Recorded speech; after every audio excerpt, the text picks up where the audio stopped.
สบายดีพี่น้องมันสุขุสุคนบริคายของมือนี้พี่น้องเลยพักผ่อนจ้าพี่น้องพ่อใหญ่พงเอาข้างเลยบ่3 มื้อสบายดีเนี่ยพ่อใหญ่พงสบายดีพี่น้องมาเฮินนั่งอ้นนี่มาเขาแล้วพอได้มือมาหมดเข้าFCเพื่อกะเพื่อกะติออนไลน์ได้พี่น้องว่าออนไลน์เนาะมื้อน่ะพ่อใหญ่พงโมเมนต์ที่อ้นเว้าลาวกะก็เพื่อสุขภาพลาวหั่นแหละอยากให้เรารักษาสุขภาพลาว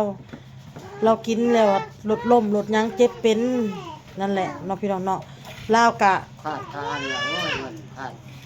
สำคนในหมู่บ้านเดียวกันพ่อใหญ่พงนี่ต่างแต่ว่าเราอยู่ลุ่มพูนเราพี่น้องเนาะหูจักกับลาวนี่ก็หลายปีแหละพ่อใหญ่พงเราพี่น้องเนาะบ่แม่นฮู้มื้อนี้เมื่อวานหลายปีแล้วนี่เรามานี่เราก็คันมีเงินก็เอาเงินมีข้าวเราก็เอาข้าวให้ไปแลกเอากับทานลาวพี่น้องเอ้ยข้าวอ้นก็เหลือบ่หลายแต่ว่าลาวก็บ่มีข้าวกินเฮาก็สิแบ่งให้ลาวพี่น้องเอ้ยเพราะว่ามื้ออื่นมื้อวันที่25เงินเดือนเฮาก็ออกแล้วเนาะเงินเดือน YouTube ออกแล้วก็สิซื้อพี่น้องเอ้ยนั่นแหละเมื่อก่อนนะกะเอาเงินให้เราก็สิไปเอาถ่านก็ยังบ่ได้ไปเอาพี่น้องเอ้ยตักข้าวให้เราเอาแม่ตักแม่เจ้าตักข้าวเป็นไงผงก่อนพี่น้องเอ้ยอันนี้แหละคือเรามาขอเฮาก็ให้เราตัวใดให้เฮาก็ให้พี่น้องอันใดแรกเฮาก็แลกพี่น้องเอ้ยอันนี้ข้าวเฮาก็ยังบ่ได้หลายปันเรากินเนาะแม่เนาะเฮาก็บ่ได้หลายดอกข้าวเฮาให้เราอีกถ้วยหนึ่งเพราะปันเราพี่น้องให้ดีเฮาก็ยังน้อยเดียวหนึ่งเนาะถั่วละโล3 ถั่ว3 โลเอา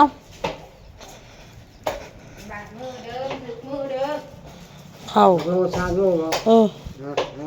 3 ถ้วย3 ถั่ว3 โลถั่วละโลมันบ่มียังบ่ข้าวยังน้อยเดียวพ่อใหญ่พงคันเฮามีหลายสิให้จะเต็มถุงพุเห็นบ่มื้อก่อนน่ะก็7 โลก็ยังให้จะโลนึงแลกทานเจ้า6 โลเฮาก็ได้ปันกันกินคิดซะว่าเฮาก็บ่ได้มีเจ้าก็บ่มีสบายดีเด้อพี่น้องเด้อโชคดีเงินก็บ่มีแล้วเครื่องเฮาก็บ่ได้ขายเดี๋ยวไปไหนเอาข้าวกูเอาข้าวให้กูไปแล้วจึงไปไล่เอากระทานแล้วเอาพี่น้องไปคิดมากะบ่อยากให้เรากินนั่นแหละอ้นเว้าเราให้กินได้แต่ว่าอย่ากินจนว่าเมาจนบ่ฮู้ทิพย์อ้นบอกเราเนาะพี่น้องเนาะเพราะเรากินมื้อนั้นน่ะจนบ่ฮู้ทิพย์เลยคนขายเครื่องสารถอยู่ในนี้เราก็จดปิดห้านนั่นแหละไปนอนในห้านเราแก้เสื้อไผก็บ่กล้าเข้าเนาะพี่น้องบอกเราคันอ้นเว้าอีหยังผิดพลาดในคลิปมื้อนั้นอ้นก็ขอโทษขออภัยใน FC เด้อพี่น้องเด้อหมดทุกคนคือว่าเรื่องตูบคือกันแหละเรื่องตูบเนาะข่อยก็ถามเราว่าเราอยากได้บ่เราว่าอยากได้คันเราอยากได้แหละเงินข่อยสิซื้อถ่านน้ำลาวนี่นะแลกกันบ่ข่อยว่าแล้วเงินสิซื้อถ่านข่อยบ่เอาให้เจ้าข่อยสิไปซื้อไม้ข่อยสิสั่งไม้มาไว้ให้เจ้าข่อยว่าแล้วปุกตูบซ้ำมันตูบข่อยกำลังปุกนี่นะให้เราอยู่กับน้องบันปุกใหม่เนาะปุกใหม่ให้เราอยู่กับน้องอะนะน้องอะไรยังน้องพรนะพี่น้องซ้ำตูบข่อยนี้แล้วก็ว่าเดี๋ยวเบิ่งก้อนแล้วก็ความหมายกะถ้าสมมติว่าข่อยเอาถาดทำเล่าแล้วข่อยไปเอามาซื้อไม้ให้เล่าแหละบัดนี้เราสิเอาเงินไปใช้ซื้อกินนั่นแหละเขาก็เข้าใจเราอยู่เนาะพี่น้องเนาะพ่อใหญ่พงน่ะสิพากันไปนั่นเลยพี่น้องเอ้ยเก็บหมกหอยเก็บหอยพี่น้องเนาะบอลจะไปเอาน้ำเย็นน้ำลูกถือน้ำไปต้นผักยากน้ำนะฮะน้ำเย็นให้เช้าปิดแล้วก็เช้าปิดเอาลงมากินแล้วบ่เอาตัวในเช้าโอ้ยเขาลงเฮ็ดหยังคือแล้วบัดเจ้าถ่ายคลิปผัดผ่ากล้องเจ้าหาแล้วตอนนั้นไปเห็นออนโต้นอยู่ค่ะ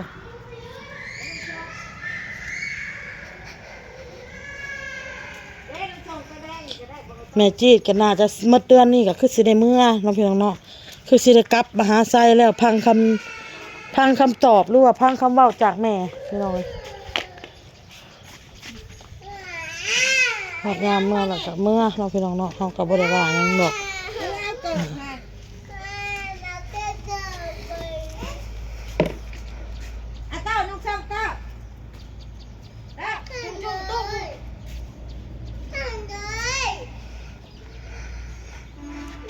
สิพากันไปงมหอยคือบ่ใส่ถุงยางนี่ลูก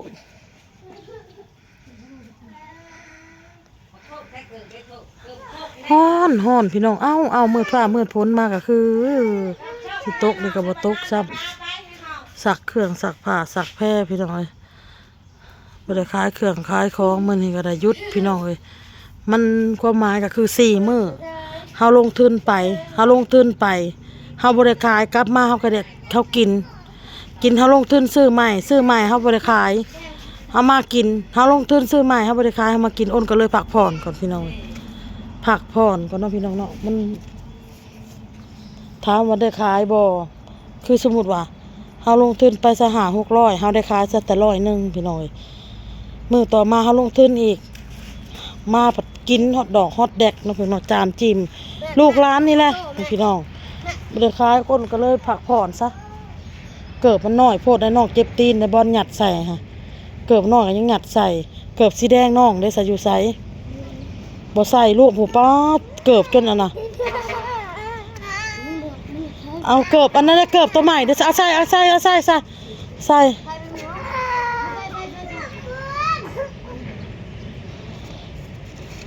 เกิบน้อยก็ตีนแหละ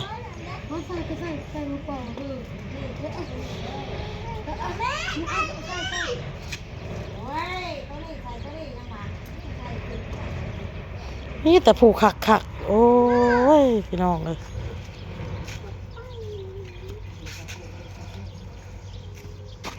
ห่อนเอาขนาดเลยทุก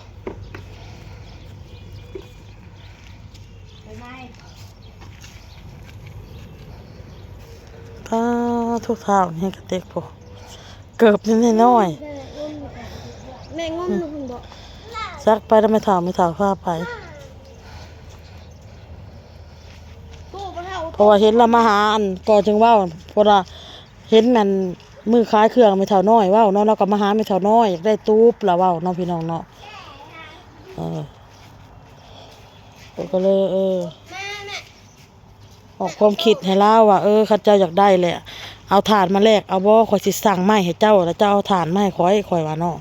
แล้วก็พังมังกรแต่ว่าเฮาก็ฮู้คำตอบแหละพี่น้องคันเฮาสั่งไม้ให้เล่าบ่เอาเงินให้เล่าไปสิเราก็สิเอาเงินใช้มาซื้ออยากซื้อกินน่ะนะได้แล้วของเราก็มีแต่ทางเดียวเผาถ่านขายหั่นเพราะว่าถ่านเราก็2เตาได้น้องพรก็เตา1เราก็เตา1คนละเตาได้พี่น้องเอ้ยเราบ่ได้เผานำกันเฮ็ดนำกัน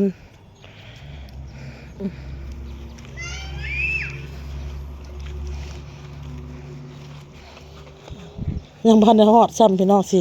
บกล่ะน้ำเย็นเฮาไปเลยพี่น้องบัดนี้เอาโต๊ะเอาน้ำก้นเรากินงมหอยไปลูกย่าง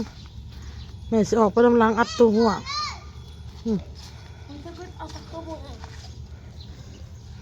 ได้แม่สิย่างไปดอกลูกเอ้ย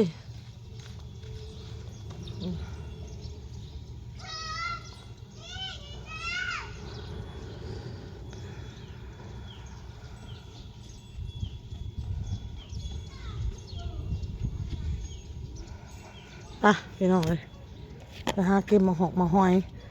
มาเป็นว่าอ้นเบ้าอีหยังพิษอ้นก็ขอโทษขออภัยในFCเนาะสิ่งที่FCเบ้ามากับแม่นขอได้ถ่ายคลิปเล่านู่นนี่นั่นพี่น้องเนาะบางสิ่งบางอย่างคือคงอยู่คงกินตอนขอขายเครื่องนะพี่น้องเป็นก้นไก่ตูดไก่ขอเอาลงไปเล่าคลิปขอก็ยังบ่ได้ถ่ายขอก็ยังเอาหายเล่าเอาปั้นแบบความหมายเฮาอยากเห็ดตัวใหม่ไปขายเอาบ่อยากเอาตัวเก่าไปขายยันหมูติหมูเว้าเขาก็กินกะมันบวาดบวไว้เลยเนาะพี่น้องกินคู่มือบัดนี้เฮาบัดทอดใหม่เลยบัดนี้ข่อยก็เลยเอาลงไปให้แล้วกินคงอยู่คงกินก่อนคือกันเป็นเกาะเป็นแกงกันเรามาถึงช่วงข่อยเห็ดกับข้าวกับน้ำข่อยก็แบ่งให้แล้ว เฮาก็บ่ได้ว่าถ่ายคลิปเอาเล่าอันทุกสดทุกมุมตลอดพี่น้องเอ้ยคือเราเมามานอนในห้านน่ะขอกับบริษัทเอ้านี่ก็เฮือนไม่เท่าพี่น้องเฮือนไม่เท่านิดพี่น้องแล้วเรียบร้อยเราเห็ดให้คนเสาพี่น้องมีเกยออกมาอีกขักปัญญังพี่น้องเลยเราเห็ดแม่พาแม่ย่านแต่แม่ไปได้ไปนำลูกก็แล้วก็โอ้ย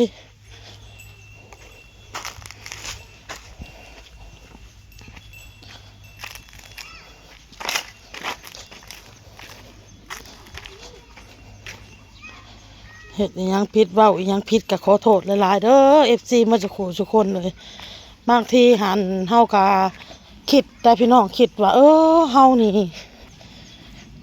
เฮ็ดสิเฮ็ดแนวใดให้มันนั่นถูก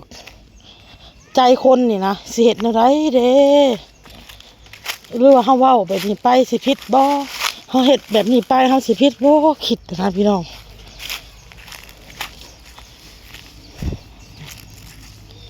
ย่านแต่ผิดหมู่พี่น้องเอ้ย